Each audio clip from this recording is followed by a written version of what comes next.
Bom, Sara, a gente começa hoje, traz a pergunta do Luiz Humberto Barreto. Ele é de Belo Horizonte, Minas Gerais, e assim nos escreveu.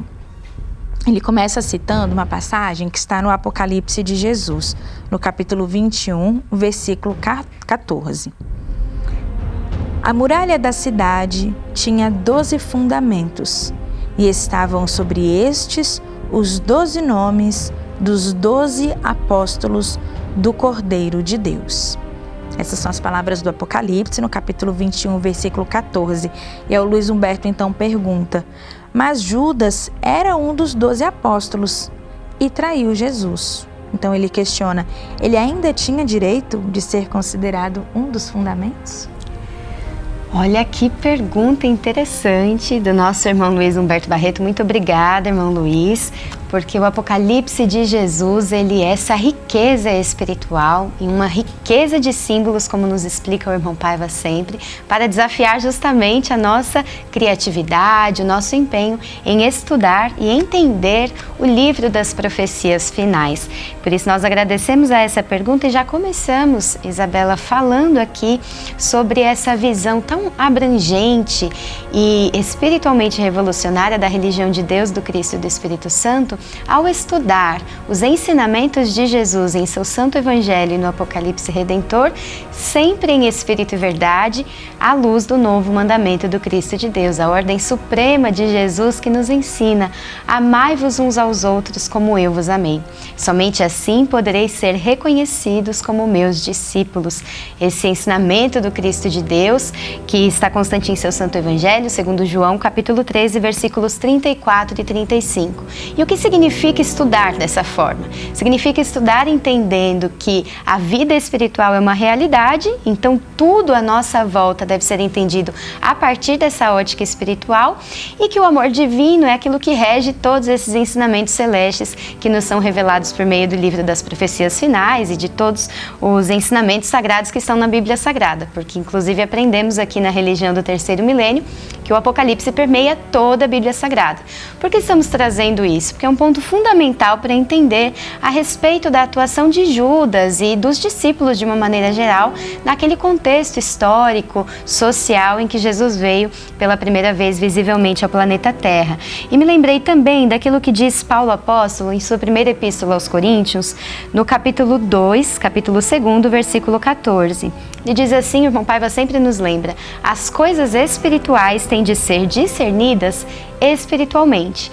Então, um ponto fundamental para entender essa pergunta, e trazendo, portanto, a resposta, é que nós olhamos para esse símbolo da perspectiva espiritual. Então, o irmão Paiva, no artigo Amigo que Retorna, no subtítulo Simples de Coração e Planejamento, nos traz uma chave bem importante para compreendermos a esse respeito. Ele diz o seguinte: minha confiança nas profecias de Deus. Registrei-a em Jesus, o profeta divino. Publicação de 2011, diz o irmão Paiva. Tudo que foi anunciado por Deus será cumprido. Tudo, tudo, tudo. Entretanto, unicamente aqueles que se esforçam por ter, entre aspas, olhos de ver e ouvidos de ouvir, percebem essa perfeita atuação do planejamento celeste em marcha, que independe das decisões humanas favoráveis a ele ou não. Se semearmos, colheremos, portanto, o que houvermos plantado de bom ou de ruim. Judas Iscariotes teve, na sua trajetória aqui na Terra, aquela determinada encarnação, naquele período histórico, a infelicidade de se colocar espiritualmente como a pessoa que fez com que a profecia fosse cumprida. E ali teve uma atitude muito trágica em relação à história do Cristo na sua primeira vinda visível ao planeta Terra. E reforçamos, como o irmão Paiva diz aqui, tudo aconteceria, estava profetizado, como está também profetizado esse novo céu e essa nova terra. Judas foi um instrumento do mal naquele momento, espiritualmente se colocou naquela condição e sofreu muito as consequências desse ato terrível. A história espiritual de Judas, inclusive, nos é relatada, o irmão Paiva já falou sobre ela em suas pregações, inclusive sobre o Apocalipse de Jesus para os simples de coração, que Judas teve a sua caminhada de redenção, sofreu muito e se redimiu. sofreu bastante. Não é, que nós possamos errar indistintamente porque o erro não nos custa. Nos custa, e Judas teve a sua oportunidade de se redimir desse erro tão ruim. Então não é sobre Judas. Esse símbolo tão grandioso dessa muralha de uma cidade espiritualmente perfeita é muito mais amplo. Judas foi uma parte da história, mas ele não reduz, assim como nenhum dos outros apóstolos, reduz esse símbolo tão extraordinário que o Apocalipse do Cristo de Deus nos apresenta. Na verdade, essa muralha está fundamentada no que representa ser discípulo de Jesus, ser apóstolo do Cristo. Não pessoas perfeitas, como não eram, inclusive, os 12 que ali seguiam com Jesus e tantos outros que vieram após eles, mas é essa disposição no bem da alma que escolhe o Cristo de Deus todos os dias, daqueles que perseveram na fidelidade ao Senhor da paz indistintamente. E o Apocalipse do Cristo de Deus, inclusive nos versículos aqui que seguem, ele nos apresenta outros muitos elementos simbolicamente conectados ao número 12. Então,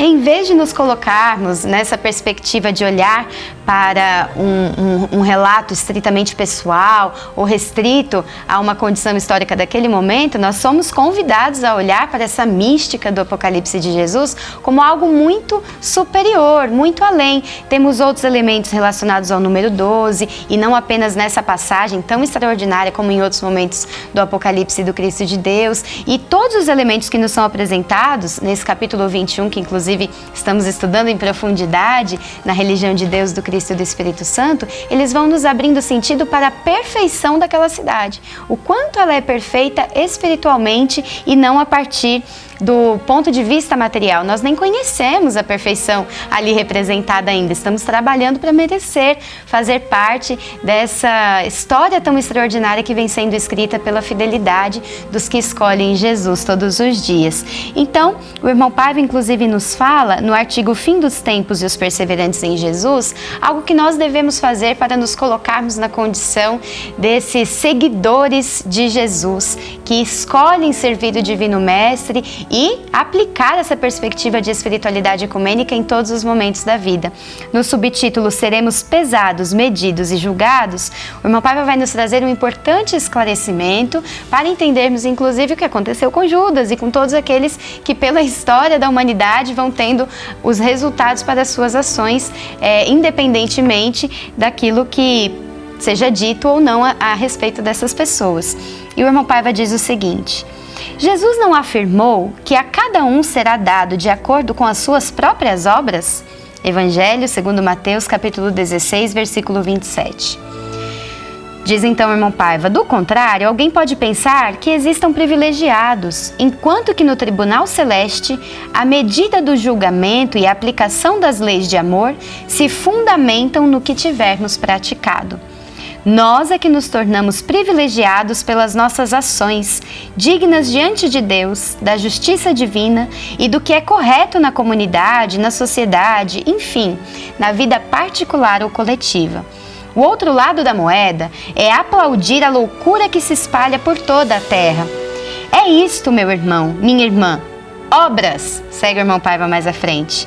Trabalho que honre a nossa trajetória neste mundo, porquanto é por nossos atos, bons ou maus, que seremos pesados, medidos, julgados.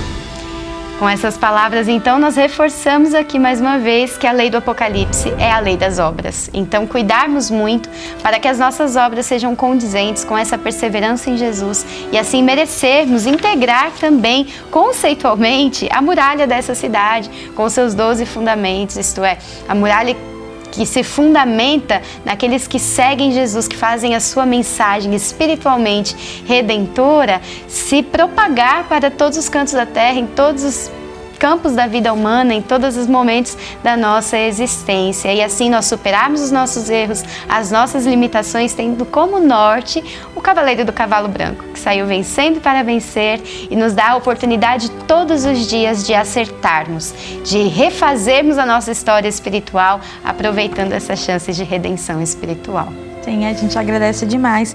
O Luiz Humberto Barreto, de Belo Horizonte, Minas Gerais, encaminhou pra gente a pergunta dele pelo WhatsApp, código de área 11 99831 8195. E assim a gente encerra então esse espaço De esclarecimento da Academia Jesus, o Cristo Ecumênico, o Divino Estadista, pergunte ao Redentor Apocalipse de Jesus. Deus está presente, viva Jesus em nossos corações para sempre!